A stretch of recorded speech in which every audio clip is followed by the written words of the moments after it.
this question. Mr. Chairman, I'm surprised at Minister there now. First of all, Mr. Minister, you made a bags of it in the beginning by changing the judges. You made a complete bags of it at that time, because I went to the Lafay Commission and you had 7 barristers there questioning me and telling me I was telling lies when I told them that I got raped of a Saturday, got a merciful beating after it, and then he came along the following morning and put Holy Communion in my mouth. You don't know what happened there. You haven't the foggies, you're talking through your hat there, and you're talking to a Fianna Fáil man, a former councillor, a former mayor. You're talking to that. What tooth and nail for the party that you're talking about now?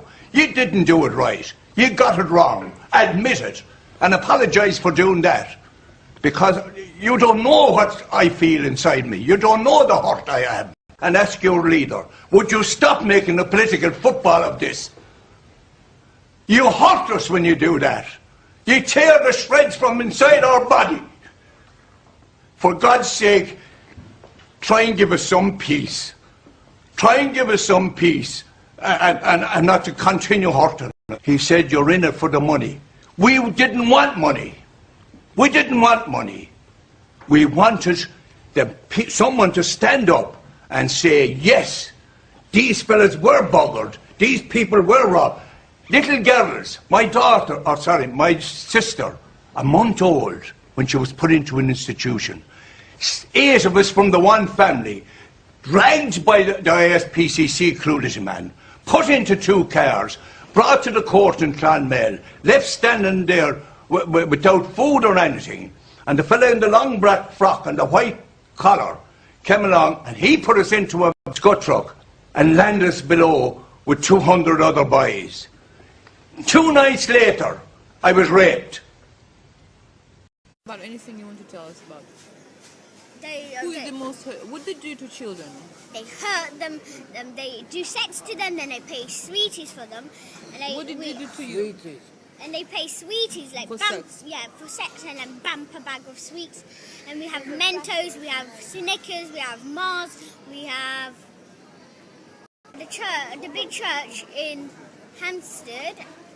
They do sex, then they go all, and that's why they go all together and they do sex. They talk to each other. They tell me they're my dad tells me they're BFFs. It means best friends forever. Okay, so your dad told you him and the Year 4 teacher are BFFs. Yeah. Okay, and when did he tell you that? When he was doing the sex to me. He does sex to me. What does that mean, sex? What do you mean? He touches me in the private. He touches me in the private. He sticks a plastic willy in my bottom, and it bleeds then. Okay. So, yes. So your dad does sex to you, and what that means is he touches your privates. Yes. And put a plastic willy in my bottom. In your bottom. Yeah, a big fat one. Okay. So how do you know it's a plastic willy? I felt it before. What do you mean you felt it before? I felt the willy. He let me felt the willy. Okay, so tell me what that looks like, this willy. Because my dad is the boss of every single thing. Right, okay, if we just talk about this black skin coloured willy. Yeah.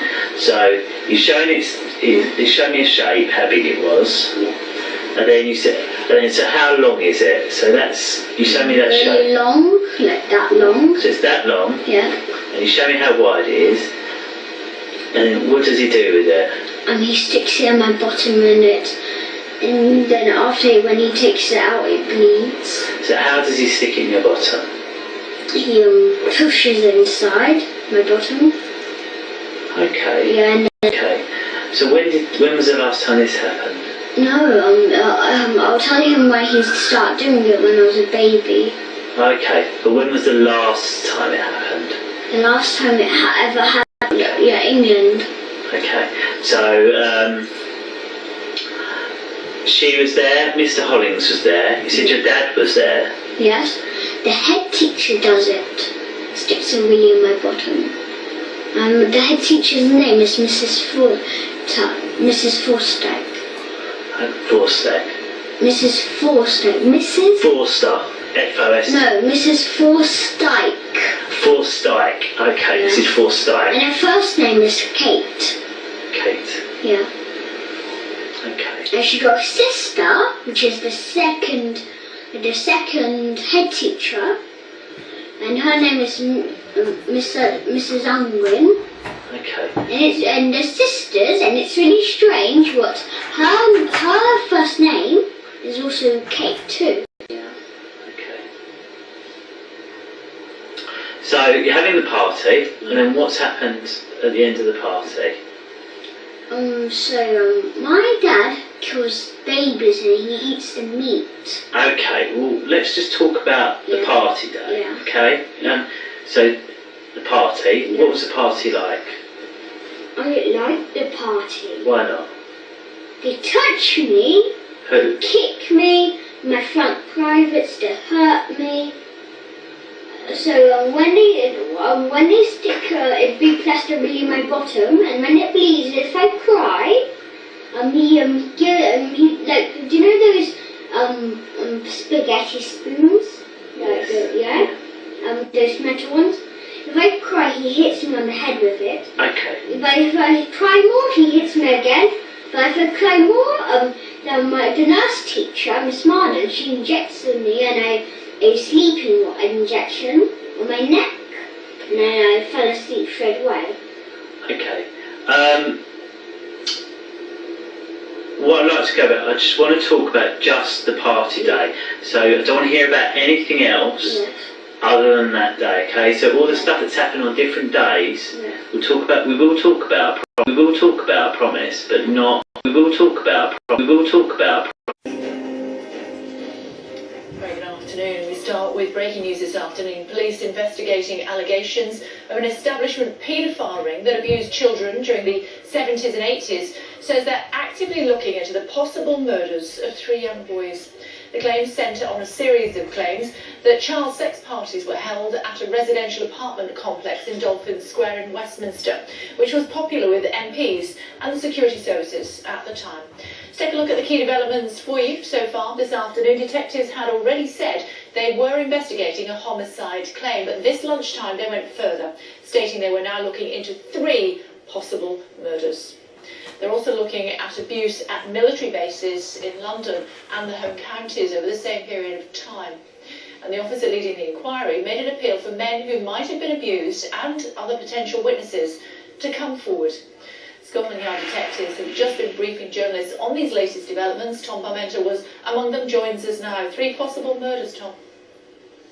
They are gravely serious allegations, and they are based on one witness called Nick. It's not his real name, but he's come forward to the police in the last couple of months and has given the police what they say as something they believe is a true and credible account of abuse at parties in London as a young boy, and also how he had information relating to 3 potential young boys being killed as part of that abuse. So deeply serious allegations, complex for the police to try to investigate it after so many years, but they say that they will go where the evidence takes them, wherever that may be. So Nick is one person who has given information to the police. Another is someone that we call Michael, who spoke to us first 3 years ago about being taken from his care homes in North Wales to be trafficked, bussed down to London to be abused by groups of powerful men.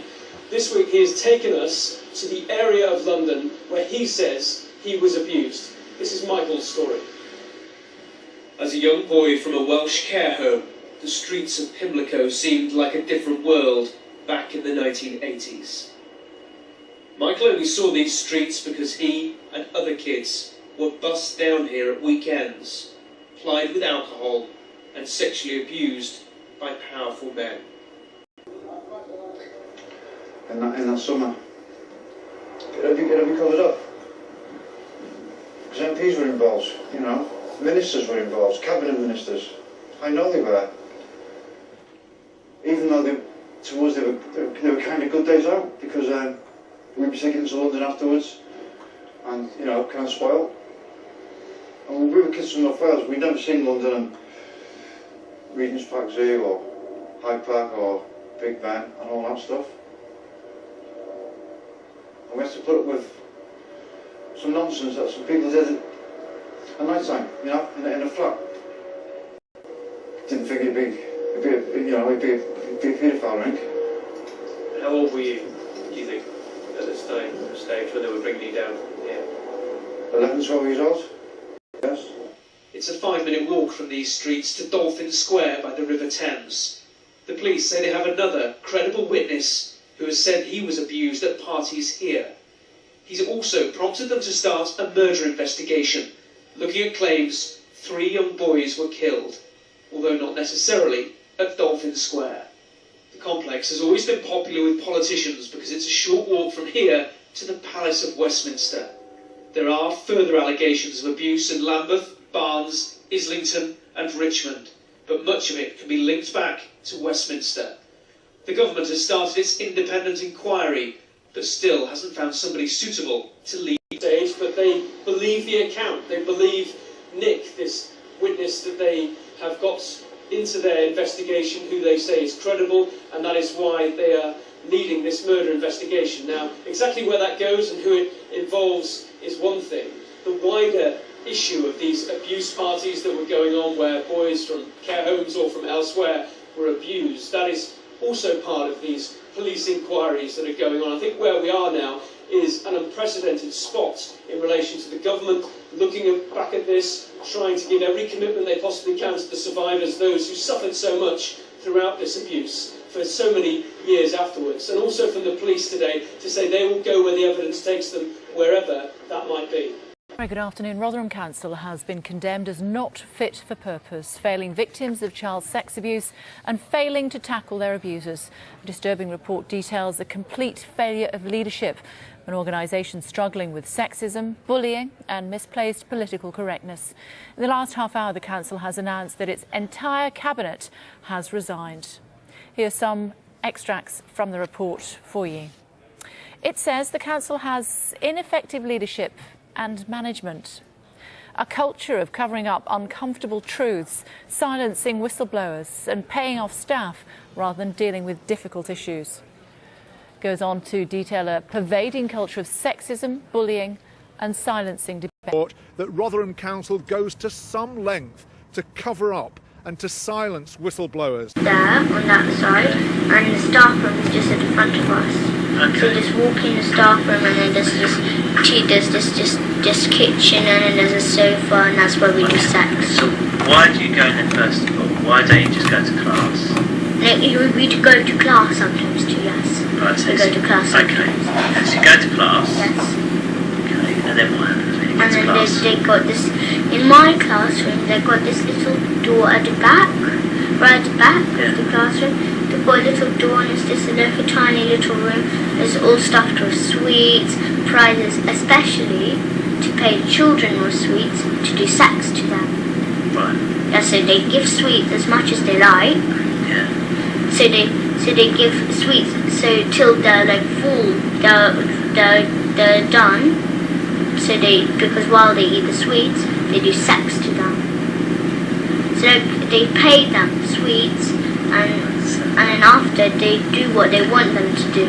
Okay. Because our children. What children? Because when they tell us not to tell about this anything, they look so curious. So it looks like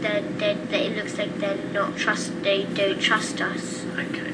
So I'll just get it right. Mr. Holling's house. Yes. I'll go there. You have to push outside. Then you go to the door. Yes. Dark door. Yes. You go into a corridor. Yes. It's got a little carpet by the door.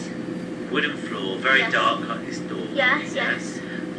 On the sides of the, you show me there. There's a living room at the front. There's a kitchen and then there's a little table. Yes. And then you go into the living room. Yes. It's got a large sofa. Yes. Which is in an L shape. Yes. Big Samsung telly on a large black shelf. Yes. Yes. Right. He said in the dining room area, it's got a wardrobe. Yes. Then and it's all just stuffed in spare clothes, as I said. All stuffed with spare clothes, but if you part it, yes. you find a little door. Yes, but you can't really see it because it's kind of camouflaged. It's camouflaged. Yes, it looks a bit. But there's a little wooden handle. Yes, yes. You can open that. Yes.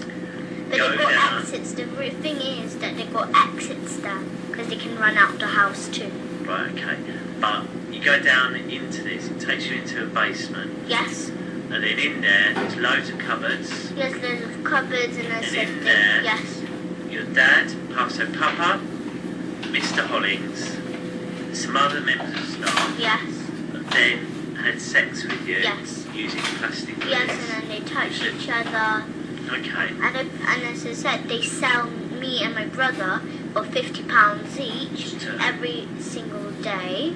To who? To any people who any people who would like do, well, who are like the kind of people who will actually do sex to, like, who can't come to school if are busy or anything like that, but then they keep me and Gabriel to do sex to whilst they got their equipment. So they got the plastic willies, and then they do it, and then after, like, maybe for 2 hours, maybe 1 hour, during school hours. Okay, so what is sex? Yes. We haven't said what sex is. What is it?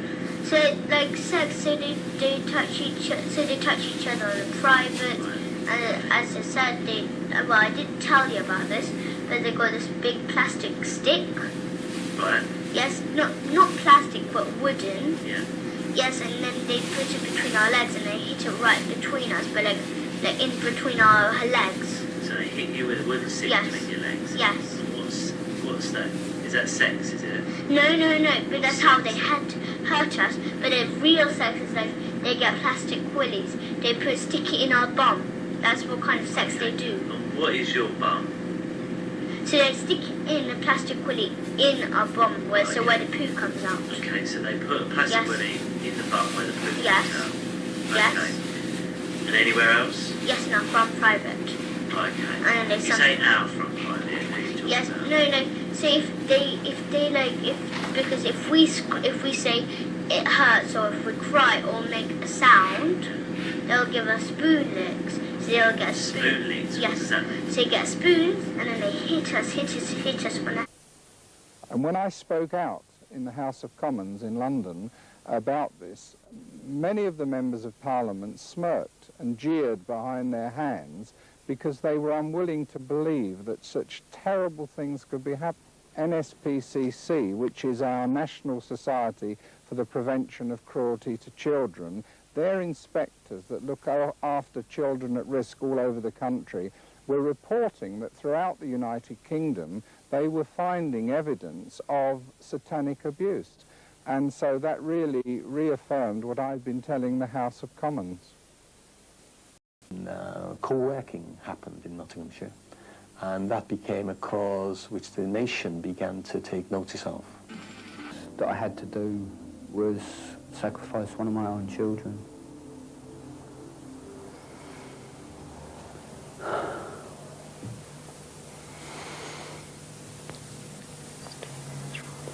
I'm trying. I was about 16, been going out with this girl that was involved in Satanism.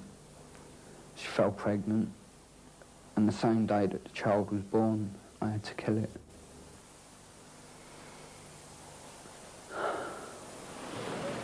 A child, when it is first born, is innocent and pure. It's untouched, it's unspoiled. Nothing bad has ever entered that child. That child's thoughts are pure. So they sacrificed that to the devil as the child being pure.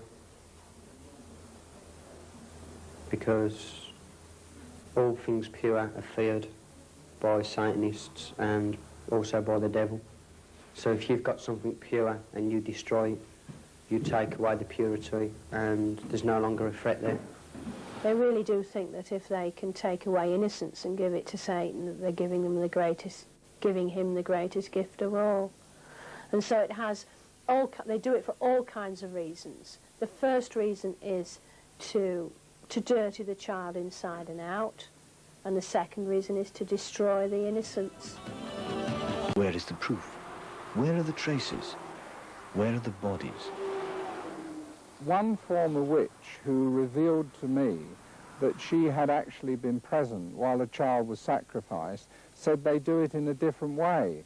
Normally, the high priest has relationships with some of the witches in the coven, and they produce a child. And when that child is born, it's never registered as born, and therefore no one knows that child even came into the world. And I was told it was some of those children that were sacrificed. I would be telephoned by someone to say, we've got a young woman who thinks she's had a baby but can't quite remember. Is this possible? Is it possible for things to happen to you that you've forgotten and you're beginning to remember? So I would say, it is possible, let's talk about it.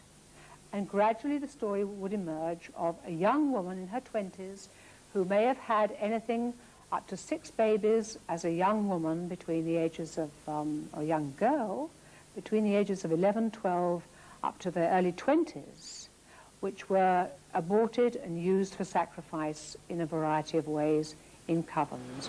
The same thing happens in ritualistic abuse. Yes, you stood and watched that baby be sacrificed and you didn't do anything about it. You actually abused the person next door to you. You actually subjected them to all kinds of sexual perversions. You were involved in that particular sexual orgy that took place. You can't have been objected to it. You were part of it.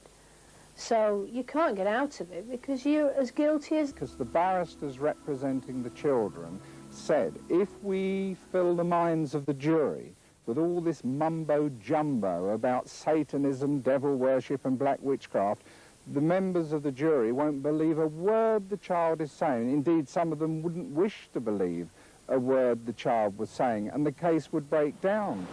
Some children claim that they have seen babies microwaved. In other words, put in a microwave oven, and they have said it then fizzles and whatever. People have often said to me, you know, how do I know that children aren't lying? How do social workers and doctors and everybody? Well, a very low percentage of children lie about this particular kind of problem, or any kind of child sexual abuse. Sometimes because of their tender years, they don't even have the know-how to put this into words unless they've experienced it.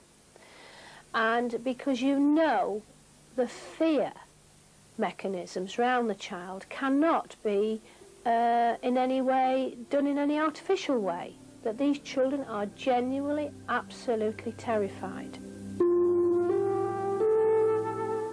If you talk to them, and I have talked to witches, I have talked to people who have been still in, are really subconsciously quite frightened and fearful of what they're doing to their children, but they don't seem to be able to stop it. And I once had an experience where a black witch actually rang me up and said her son was about to attain the age of 7 years old and was to be initiated, and could I save her son? Nurses, doctors, lawyers. There was judges that I'd been up in court in front of involved. Please. Can a 44-year-old teacher be groomed by a 16-year-old pupil?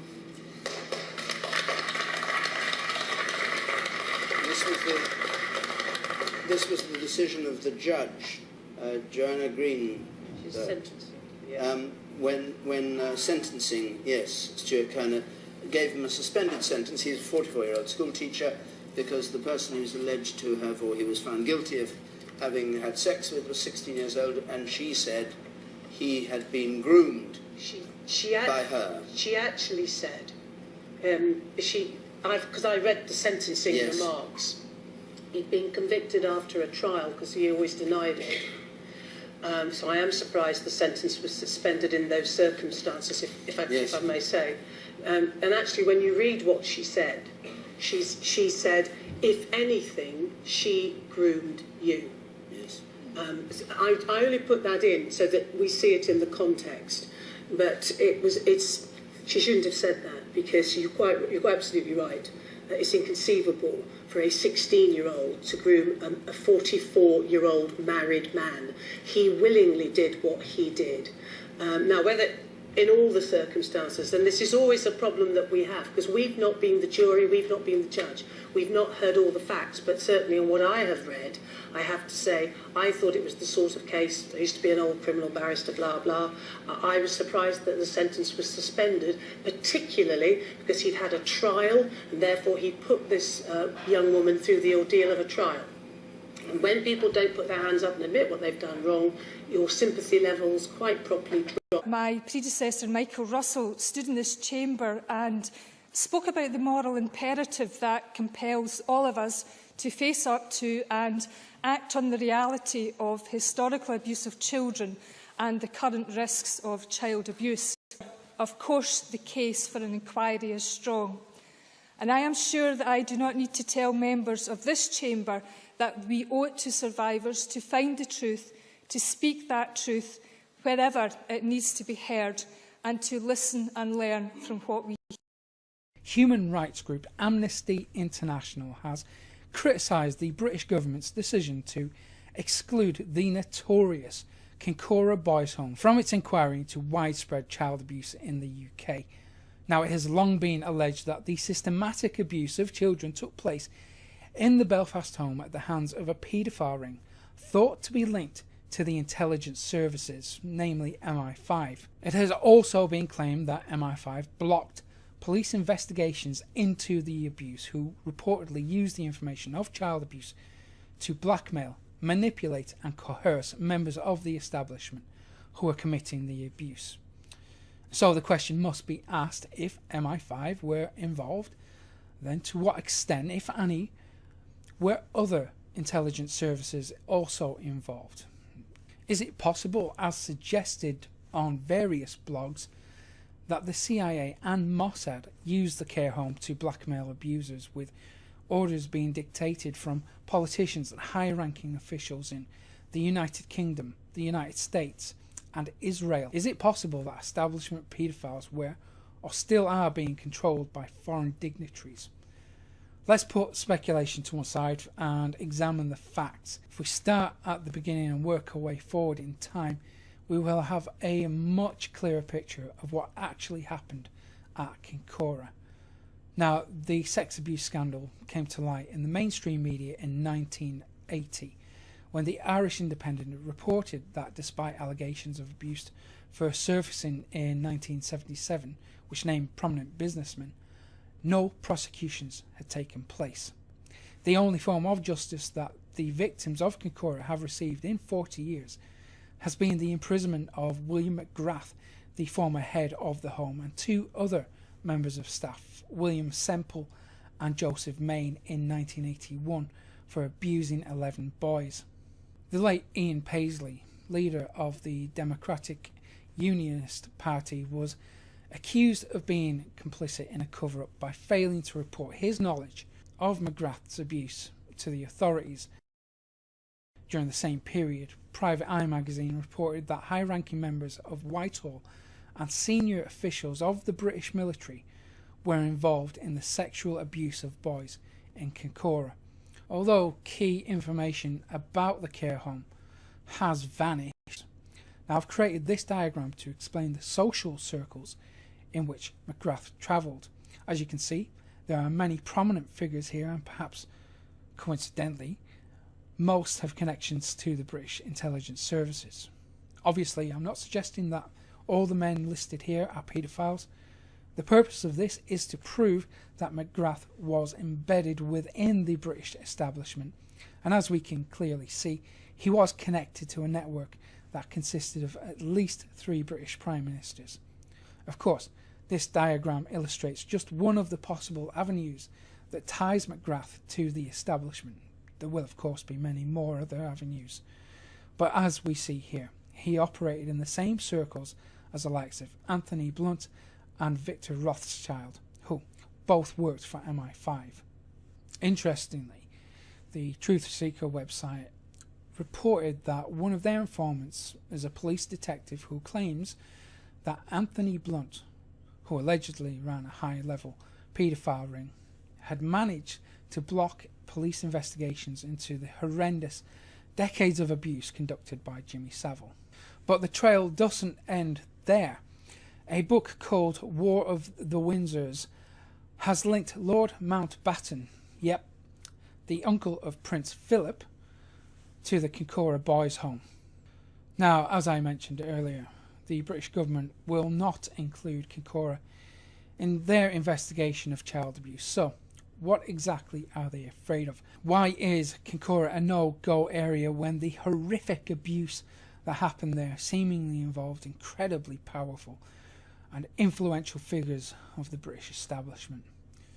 The decision to exclude Kincora reeks of denial at best and an attempt to cover up a high-level paedophile network at worst. And I'm not alone with this view. This week, Amnesty International criticised the British government's decision. Patrick Corrigan of Amnesty International said, "The announcement from the government to exclude Kincora from the inquiry is disappointing, but frankly unsurprising. Victims will feel betrayed by this decision, while the public will believe that the conspiracy of silence which has surrounded Kincora for 40 years continues, despite protestations to the contrary by the Northern Ireland Secretary Theresa Villiers. The historic institutional abuse inquiry is simply unable to get at the truth behind the abuse and allegations of security service complicity at Kincora.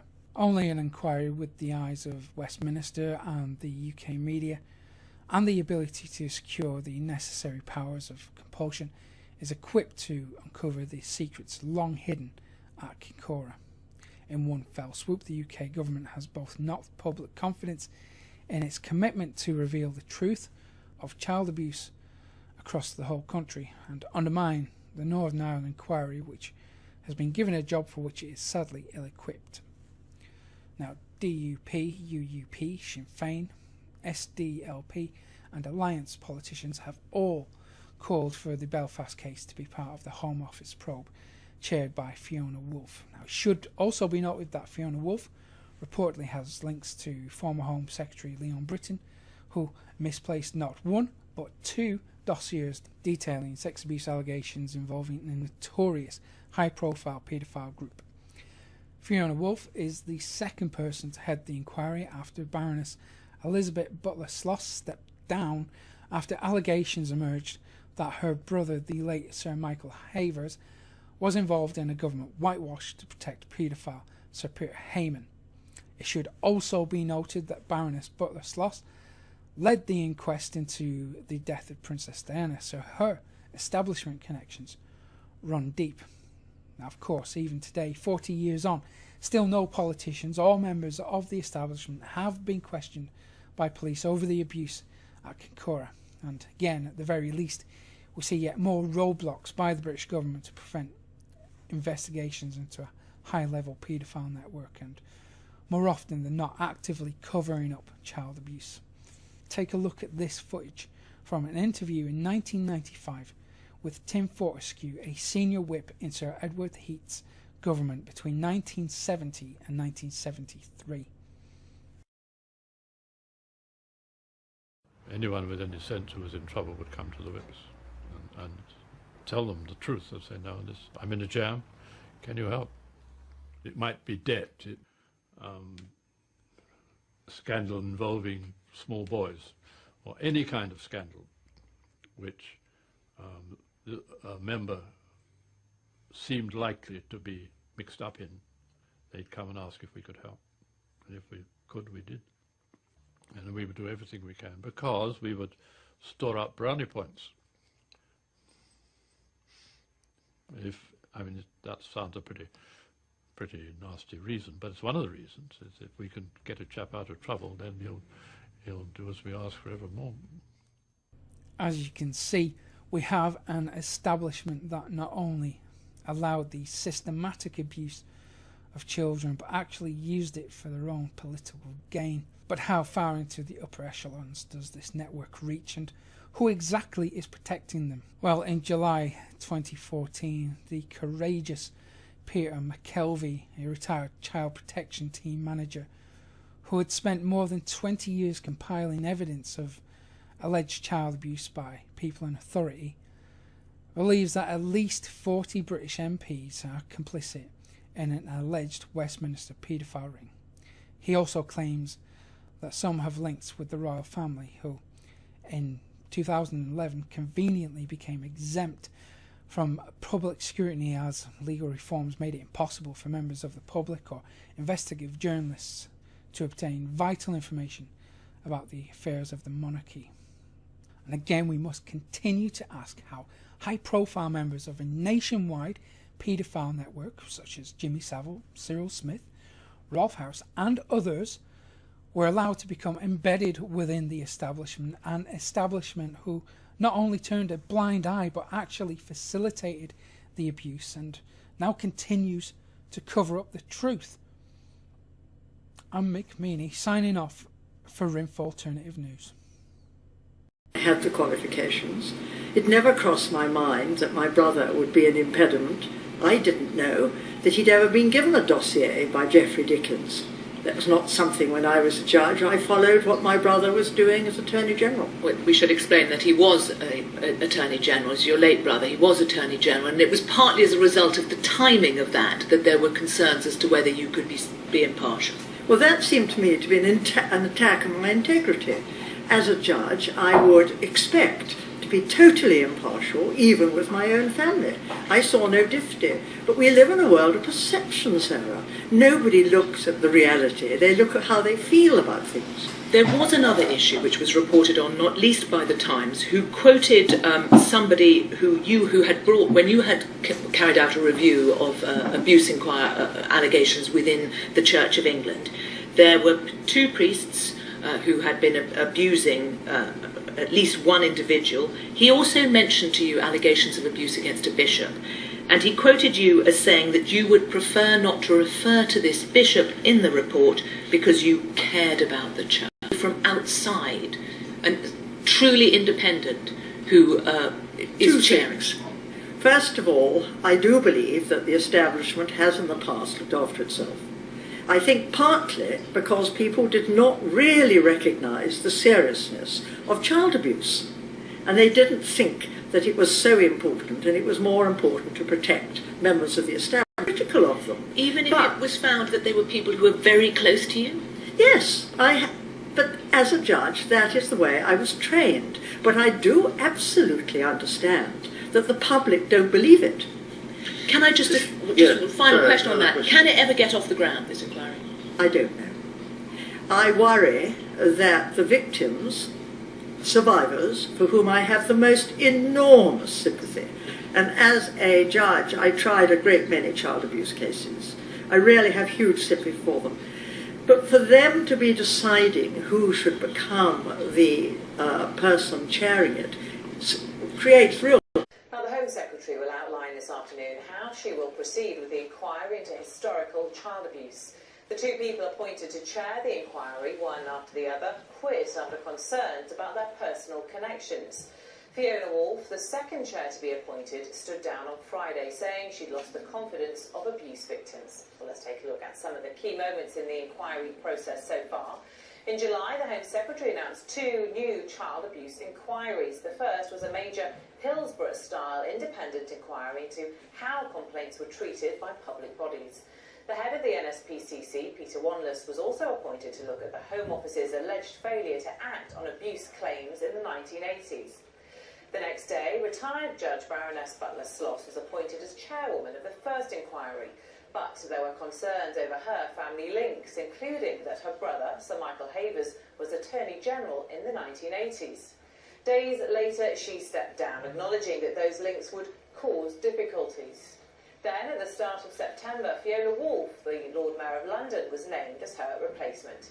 But her links to former Home Secretary Leon Britton were revealed. He is likely to be called to give evidence to the inquiry. And last week it emerged that a letter from Miss Wolf about those links was rewritten 7 times with the help from the Home Office. Victims' groups called for her to be replaced. On Friday, she stepped down, saying it was time to get out of the way. It's turned into a bit of a pantomime, in fact, and it would be laughable if it wasn't so incredibly serious, because we're talking about an investigation and inquiry that is supposed to be looking into the rape, torture and abuse of children, and it's turned into a farce, and we're not sure what is going on. The Chair has been asking you about dinner parties and the rest. Sorry, could somebody just give a tissue to Lady Wolfe? To Mrs. Wolfe? That's all right, don't Are worry. you all right? Yes, fine. Not to worry. I'm afraid the House Commons is equipped with many things, but tissues is not one of them. We'll just let you... Apologies for the disruption. No, don't worry. We'll monitor it for you and update you further. Meantime, New Zealand High Court Judge Lowell Goddard has been named as the new chair of the historical child abuse inquiry. The Home Secretary Theresa May said Justice Goddard had been selected from a pool of 150 potential candidates and following consultation with victims' groups. The existing inquiry panel will be dissolved and members will be able to reapply for their position. The other aspect too is that, speaking with my legal hat on, there are inherent risks in having people with actual experience as survivors of abuse themselves, as members of an independent, objective, impartial inquiry. Reflect on this for a moment. You come to this committee and to this new post as one of the most distinguished women judges in the history of New Zealand. You have 18 years of seniority on the High Court bench in New Zealand, which you're prepared to give up in order to arrive in a country halfway around the world with no home at the moment for you to live in, no appropriate visa, and no idea what your salary is going to be. But you must be very committed to taking on this task, giving up so much, arriving with such huge challenges. Are you absolutely sure this is what you want to do for 4 years? I need to go back to New Zealand to get my life into order in a short space of time and then relocate, but I would hope the work of the inquiry would be up and running from early April. From early April? Yes. And in the meantime, of course, the old panel is dissolved. Yes. So we shouldn't, just to manage expectations here, Parliament and the public should not expect anything of substance to happen until the 1st of April. No, I think the panel must be in place. Right. Before I leave. That process will go on. I think that process has to go on. The processes will go on, But in terms of your hearings and your first day at work, yes, it's likely when you're here established with your visa and your house. Very early April, I would envisage. Early April. Yes. Okay. Whatever happens, could we wish you, Judge? But the most prominent paedophile associated with the Savile ring was a man called Edward Heath, who you may recall was Prime Minister and took us into the EEC. Heath was into little boys and Savile was supplying them. A number of these boys were taken out of the Haute de Garenne home in Jersey. Savile was taking children from a children's home with the support of German assets in Jersey. What was happening was that children's homes in the Channel Islands, particularly Haute de Garenne in Jersey, children were being taken from these homes, boys in the case of Edward Heath, as he was gay, and a paedophile, were being taken onto his yacht, the Morning Cloud.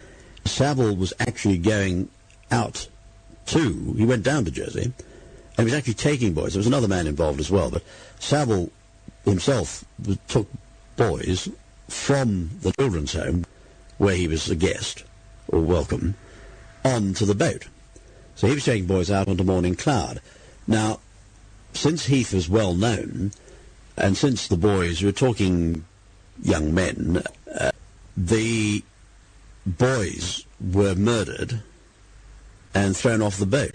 That's why the BBC and the Cabinet Office have been so keen to protect Savile. That's why the Cabinet Office in the 1980s were willing to back Savile to the point of giving him a position of authority at Broadmoor, which is an absolute, you don't put a paedophile in charge of Broadmoor. The Cabinet Secretary at the time, who thankfully is no longer with us, Hunt, was also a paedophile, was in on this, met Savile. He was Catholic, met Savile, as did that very nice man, the late Archbishop of Westminster, Cardinal Basil Hume.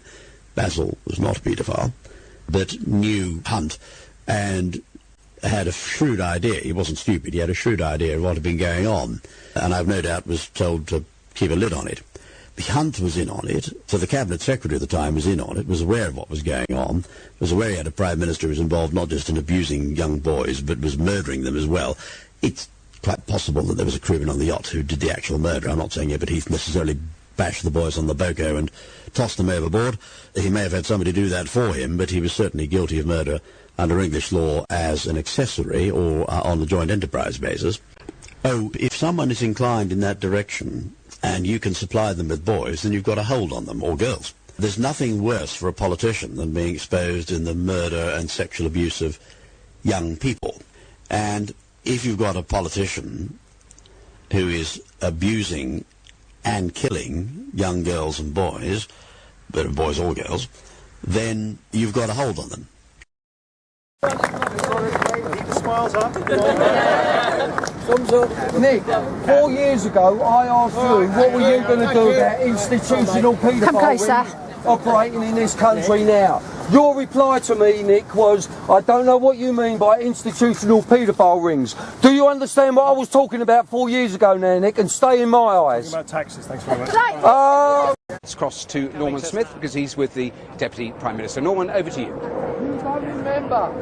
Hi Matthew, I'm not actually with the Deputy Prime Minister because he's had to abort our interview because we were here for a little photo op which the Lib Dems have organised to flag up their, what they say is their key tax measure, which is raising the lower threshold. However, so Mr Clegg was there and all his Lib Dem people were there, but the whole thing had to be aborted because well, a few protesters came along and spoiled the occasion. So Mr Clegg has gone over there. I don't know whether he'll be coming back in the near future, but that was one photo op which seemed to hit the buffers, shall we say. However, I suppose the one thing it does flag up is the tussle within the coalition to lay claim to the raising of the lower income tax threshold, because you talk to institutional paedophile rings operating in this country now. Sorry, I just asked Nick Clegg. We're going to have to leave you. I just asked Nick Clegg a question. Just stand aside. Norman, we'll cut across you there, Norman. Apologies for that. You can see the problem there that Norman Smith was having. We'll try and return to Norman in the next little while. And also all the teachers have it, but not all parents. So all the teachers have tattoos Yeah. on their privates, you say? Yeah. And what type of tattoos do they have on their private? They have devil tattoos. Pardon, what type of tattoos? Devil and monster tattoos. On their private? Yes. They all have them? Yes. All of the teachers in Christchurch Primary School have devil tattoos on their private part? Yeah. No, also monster ones. Yeah, devil is in the middle, but also monster ones, and also they have piercings. Okay. Here. Where's the birthmark of Mrs. Ford's? All there, yes? And anything else? Anything else that she's got there? Anything else you can remember? Yeah, she's got like a little dot here.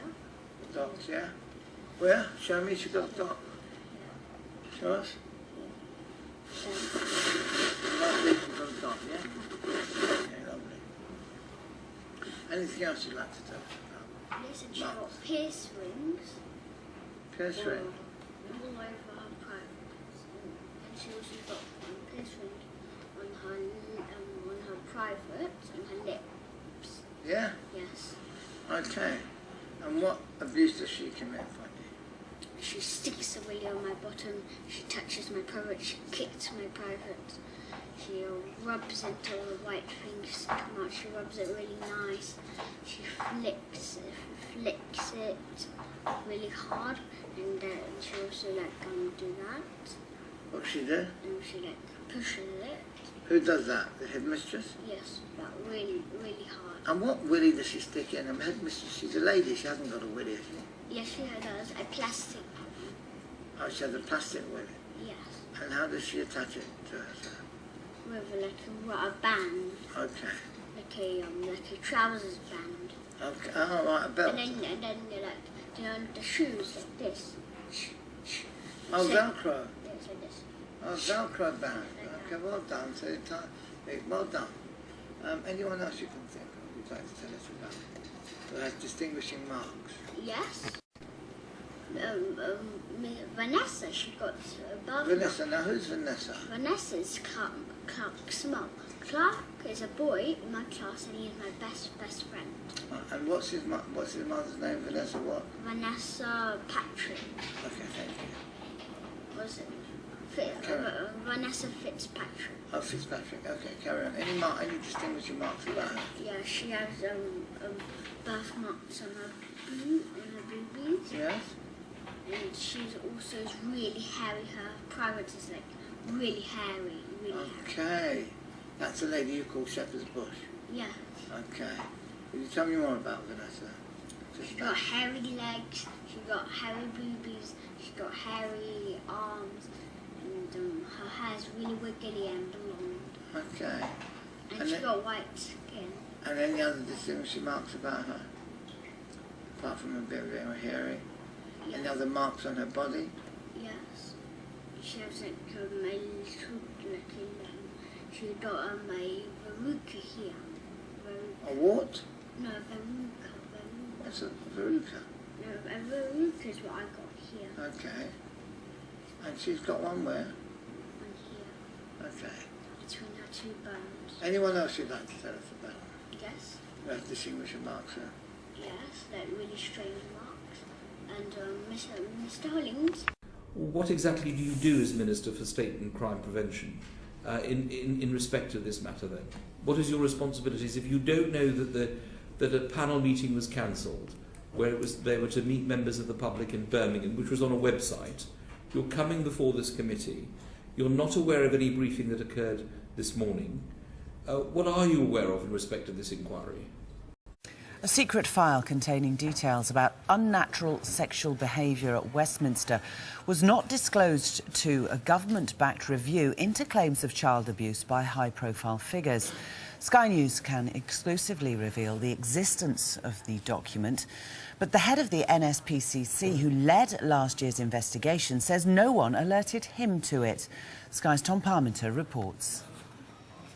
First, we will do everything we can to allow the full investigation of child abuse and the prosecution of its perpetrators. We're going to leave no stone unturned to find out the truth about what happened. The promises go right to the very heart of Westminster. We now know the department responsible for the smooth running of government is sitting on a potentially significant file. We're looking at Prem 19, but if we do an advanced search... Finding old documents is part of Chris Murphy's job. So there's quite a few big security issues within these files, like Iranian hostage situation, Irish terrorism. Absolutely, and as I say, unfortunately, quite a few of them remain closed. But within these vast archives, he found one that made him stop. And there it is, allegations against former public of unnatural sexual proclivities, security aspects. I think I did a double take and then started wondering what the potential implications of the title, which is a little vague, could be. It was the year after Margaret Thatcher had swept to power. Where there is error, may we bring truth. It's highly likely she saw the contents. Documents prepared for the Prime Minister about the sexual practices of somebody of note. 35 years on, it's still classified on grounds of national security. The file is held by officials based here at the Cabinet Office on Whitehall. They've confirmed to us that it still exists. They've also confirmed to us that it is still too sensitive to release. Some of these issues even get more depressing when you keep digging down the rabbit hole. Take the VIP paedophile ring, for example. Some of the top figures in the British Parliament and even Buckingham Palace have been sexually exploiting young, innocent people for years. This disturbing truth has been happening for decades. Good old UK law for you there. The police cannot even get near these sick people. It wasn't that long ago that those who claimed that there was a massive paedophile ring involving officials in the highest levels of government were written off as conspiracy theorists and kooks. That is no longer the case, at least in the UK. It turns out that this so-called conspiracy theory was true and is finally being officially investigated.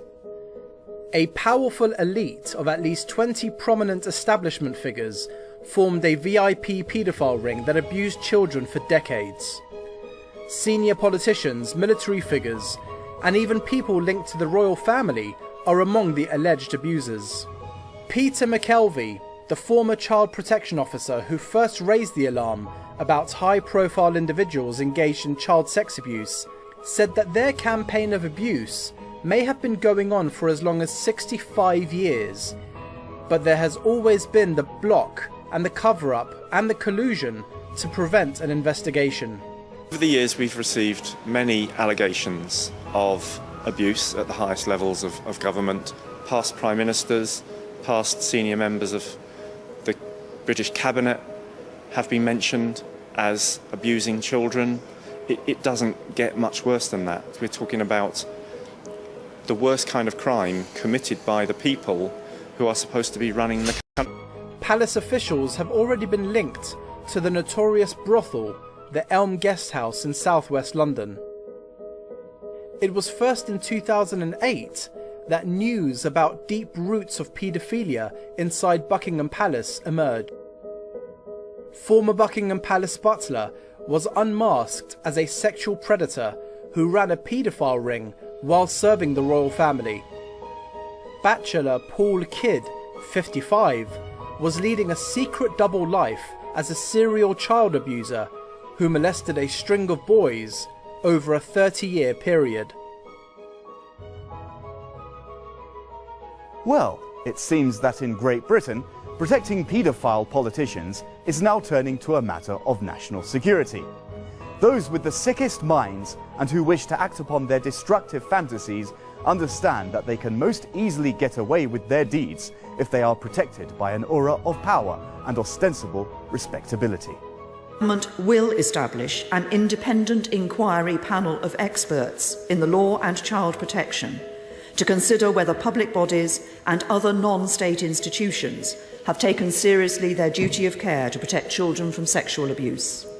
Victims of child sexual abuse have warned Theresa May they will withdraw from the government's controversial official inquiry unless major changes are made. In an open letter, 24 signatories claimed the inquiry, as it stands, is not fit for purpose because of what it is being asked to examine and the proposed chairs. The signatories said they had no option but to end engagement with the inquiry until Mrs May scrapped the current panel, replacing it on a transparent basis, declared a statutory inquiry and extended the cut-off date to 1945.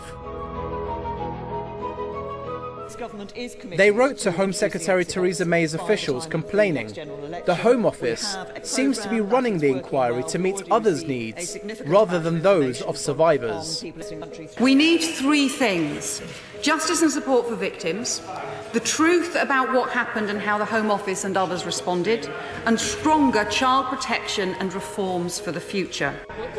After the release of a report into Home Office cover-ups last month, Mr Cameron seemed to dismiss survivors' concerns, saying some who've been looking for conspiracy theories will have to look at the tip of the iceberg. Just a reminder, the royal family is granted absolute protection from public scrutiny in a controversial legal reform designed to draw a veil of secrecy over the affairs of the Queen, Prince Charles and Prince William. With the elite paedophile ring now being exposed in the UK, all roads are leading to the British royal family.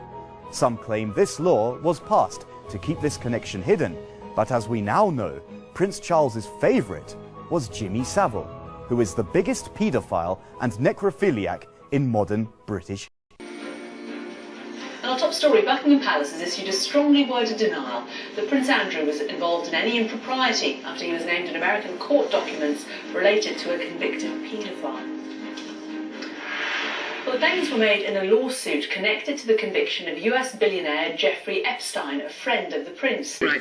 Professor Dershowitz, you are in the same situation as Prince Andrew in that, in fact, the allegations, the charge being made here effectively is that you had sex with Jane Doe 3, is how she's named in these papers, as did the allegations go Prince Andrew, and also it suggests here that you were witness to sexual abuse of other minors by Jeffrey Epstein. Now, can you give us some sense, though, of why you are tied into this? Do you know Prince Andrew? I met Prince Andrew on a number of public occasions. He came to my class at Harvard Law School and spoke to the students. I met him at a birthday party by Lord Evelyn Rothschild, but I've never been alone with Prince Andrew. I've never been at a party with any women with Prince Andrew, and I'm certainly not a witness or participant in any sexual activities whatsoever. Have you met him with Jeffrey Epstein? I met him, Jeffrey Epstein, if I'm not mistaken, was at Evelyn Rothschild's party. I've never been alone with Jeffrey Epstein and with Prince Andrew. No, never. But you have represented Jeffrey Epstein in the past, haven't you? Because it's one thing you're effectively being put in the same situation as Prince Andrew, but you have been involved in this case. I mean, you said... There's nothing new about paedophilia, but I believe the particular problems we face today have their roots in the 1960s and 70s. In amongst all the good things brought by the sexual revolution, a dangerous new group emerged. They called themselves the Paedophile Information Exchange, or PI for short, and wanted sex with children to be legalised. They'd even had the gall to argue their case on Newsnight. A child is able to recognise a pleasurable experience. He is able to recognise a pleasing emotional experience. He is able to express consent and to recognise that this is something he wishes to continue. And a responsible, caring paedophile, it always refers to the wishes of the child. PI enabled paedophiles to get organised. And it wasn't just information they exchanged. These men were paedophiles seeking other paedophiles. PI published a magazine, Magpie, and later its members published another magazine called Minor Problems. Both of these magazines served as contact points for paedophiles. They served as a way for paedophiles to exchange child pornography and in some cases locate children to abuse. In what now seems like a moment of madness, PI was actually taken seriously. They submitted evidence to a Home Office inquiry regarding the age of consent laws and were linked to the National Council for Civil Liberties at a time when Harriet Harman and Patricia Hewitt were senior members. If today an organisation had said, men should be free to have sex with children at whatever age and we're campaigning for this, they would be howled down. They would not be allowed anywhere near the corridors of power and influence. PI was. Because of PI's success, paedophiles helped each other to infiltrate our institutions and gain access to our children, especially in schools and residential care homes, making the problem even worse. So what did we do to try and stop it? And why didn't it work?